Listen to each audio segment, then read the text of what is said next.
Now that Summer League is finished, we've learned a lot more about the 2022 draft class and what we should expect from the top prospects that are now heading into the NBA.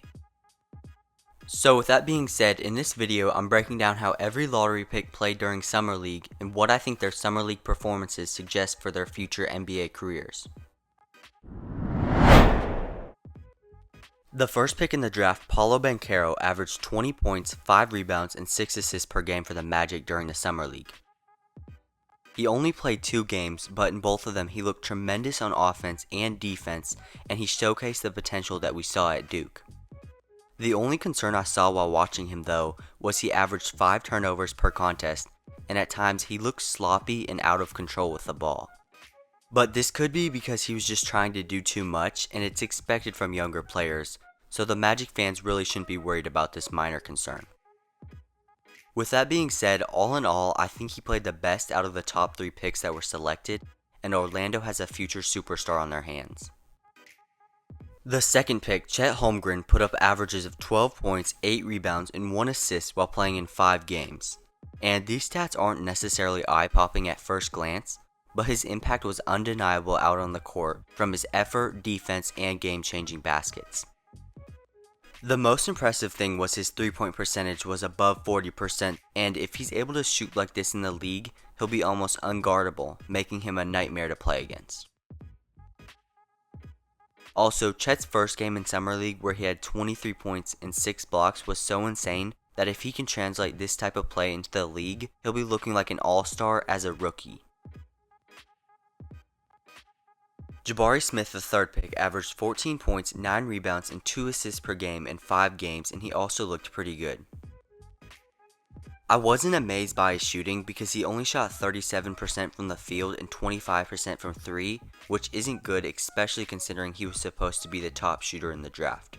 Another thing I wasn't too impressed with was his ball handling because he had a lot of trouble getting to his spots and creating a shot. With that out though, he did play tremendous defense, and as long as he fixes those shooting mistakes, he'll be an elite 3-and-D player in the league. Keegan Murray was picked 4th, and most people hated that the Kings chose him over Jaden Ivey. But after winning Summer League MVP with his 23 points, 7 rebounds, and 2 assists per game, I think most are starting to realize how good he really is. Having to guard his outside shot and his skilled post moves made it incredibly hard for defenders, and I think the same will happen in the league, and that he'll have a great rookie season. Jaden Ivey was the 5th pick out of Purdue, and he ended up hurting his ankle early in the second game, but before getting injured he averaged 16 points, 3 rebounds, and 4 assists while looking absolutely amazing. I think his comparison to Ja Morant was spot on from what he showed us in Summer League because his unique speed, shooting, and playmaking ability were all on full display.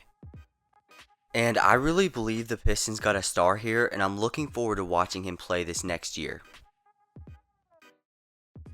Bennedict Mathurin for Indiana averaged 19 points, 4 rebounds, and 1 assist during the summer and was awarded to the All-Second team. And I know I'm talking pretty highly of all the top picks, but Mathurin I was also super impressed by. Because he had a lot of plays where he made difficult long-range shots and acrobatic finishes that showed just how good he is. He also was efficient, shooting almost 50% from the field and 38% from 3, and he averaged less than 1 turnover per game. If he keeps this play up, him and Halliburton could be a crazy backcourt in a few years. Shaedon Sharpe, the 7th pick, was injured after 6 minutes, so there's not much to say about him besides that I think he looked a little timid and kinda seemed to be shying away from the ball. Obviously, this could have just been because of his nerves, and I hope the next time he plays that he's more assertive than mostly just staying in the corner. Dyson Daniels from the G League only played 8 minutes in Summer League after twisting his ankle, and hopefully he's better soon, but for now I don't have much to say about his game. The only lottery pick that didn't play at all was Jeremy Sochan from the Spurs because he had COVID, so we'll have to wait to see him play during the preseason. Next up is Johnny Davis out of Wisconsin, who put up 8 points, 4 rebounds, and 2 assists in 3 games during Summer League.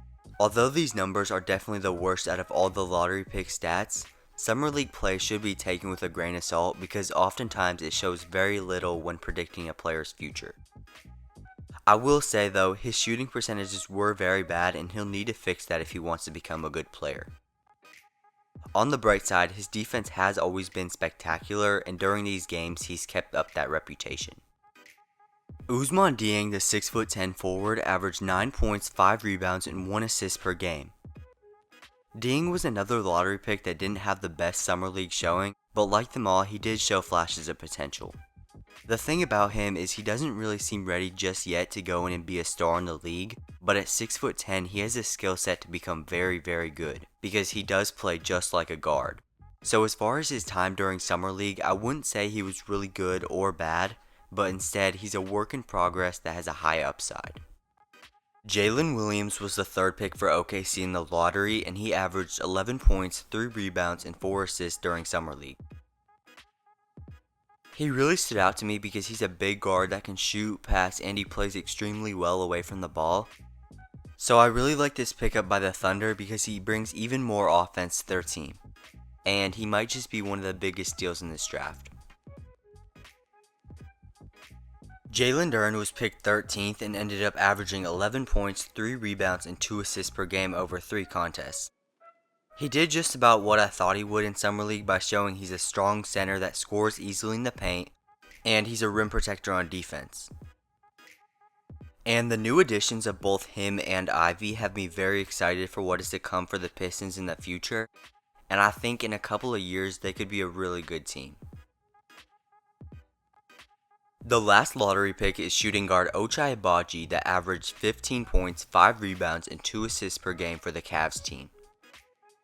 I've always been super impressed by his mix of athleticism and 3-point shooting, and that was on full display during these 4 games he played. And I really like the fit of Ochai on their team because he's an older rookie at 23, so adding him to Cleveland is perfect for their team because he's obviously very NBA ready. He's also a winner, and I'm sure Cleveland is hoping he will bring that to their team for next season. Well, that's it for this video. Thank you so much for watching, and please make sure to leave a comment about what you thought. And I hope you have a great rest of your day.